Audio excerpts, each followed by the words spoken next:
सडकमा मोटरसाइकल चलाउँदा basic traffic नियम पनि नमान्ने माननीयको मुखबाट संसदमा बडा बडा नीति नियमका प्रवचनहरू गुन्जिएको। म ती सीएका विद्यार्थी माननीयलाई र अन्य माननीयहरूलाई सभामुख महोदय मार्फत चुनौती दिन चाहन्छु।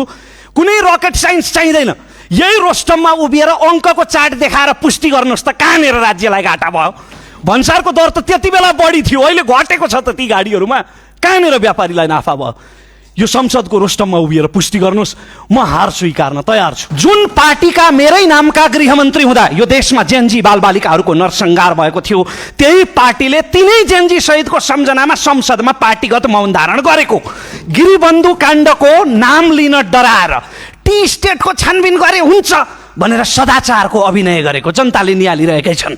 हाम्रो माननीय अर्थमन्त्रीको अनावश्यक रूपमा हुँदै नभएको भ्रम फैलाएर चरित्र हत्या गरियो। जब ती गाडीहरू पास भएका छन्, ती गाडीहरू पास भएको मितिमा करको दर, भन्सारको दर आजको भन्दा कम थियो, अहिले भन्सारको दर बढेको छ। अब मेरो प्रश्न, कहाँनिर राज्यलाई घाटा भयो र कहाँनिर व्यापारीलाई नाफा भयो, कहाँनिर देखिन्छ कैफियत? कहिलेकाहीँ जेपिटी बोलिदिने बानी असाध्यै घातक हुन्छ।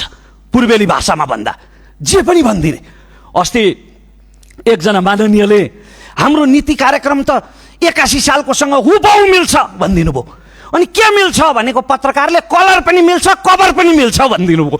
भित्र किताब खोलेर हेर्ने दुःख किन गर्नु? 81 सालकोसँग हुबहु मिल्छ भनिदियो, 2-4 थान जय जयकार गुन्जिहाल्छन्। सम्माननीय सभामुख महोदय, विद्युतमा कर लगाइयो भनेर हो, विद्युतमा 5% भ्याट लगाइयो, तर कति हो त त्यो 5% भनेको?